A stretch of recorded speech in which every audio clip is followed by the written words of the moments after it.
ಊರು ಅದೇ, ಅರಣ್ಯವೂ ಅದೇ, ಕಂದಾಯ ಭೂಮಿಯೂ ಅದೇ, ಪರಿಭಾವಿತ ಅರಣ್ಯವೂ ಅದೇ. ಒಂದೇ ಜಾಗ 6 ರೀತಿಯ ದಾಖಲೆಗಳು ಸೃಷ್ಟಿ. ಇದು ಚಿಕ್ಕಮಗಳೂರು ಜಿಲ್ಲೆಯ ಅರಣ್ಯ ಮತ್ತು ಕಂದಾಯ ಭೂಮಿಯ ಗೊಂದಲದ ಪರಿ.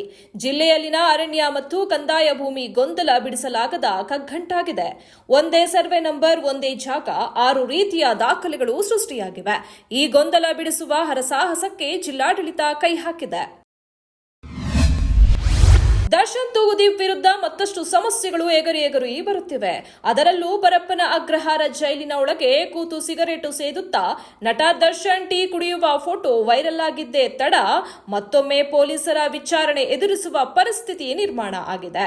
ಅದರಲ್ಲೂ ಪರಪ್ಪನ ಅಗ್ರಹಾರ ಜೈಲಿನಲ್ಲಿ ಕೂತು ವಿಡಿಯೋ ಕಾಲ್ನ ಮೂಲಕ ಮಾತನಾಡಿದ ದರ್ಶನ್ ತೂಗುದೀಪ್ ಇದೀಗ ಮತ್ತೊಮ್ಮೆ ಅರೆಸ್ಟ್ ಆಗುವ ಸುದ್ದಿ ಸಂಚಲನ ಸೃಷ್ಟಿ ಮಾಡಿದೆ.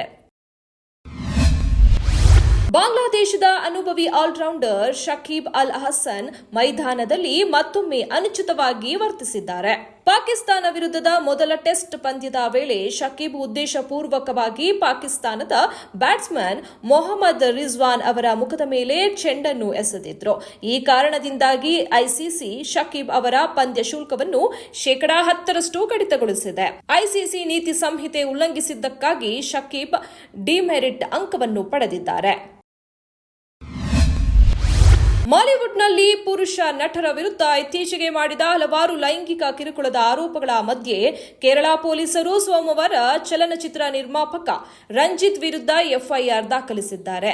ಬಂಗಾಳಿ ನಟಿ ಶ್ರೀಲೇಖಾ ಮಿತ್ರ ಅವರು ಕೊಚ್ಚಿ ನಗರ ಪೊಲೀಸ್ ಆಯುಕ್ತರಿಗೆ ಚಲನಚಿತ್ರ ನಿರ್ಮಾಪಕರ ವಿರುದ್ಧ ದೂರು ನೀಡಿದ ನಂತರ ಪ್ರಕರಣ ದಾಖಲಿಸಲಾಗಿದೆ.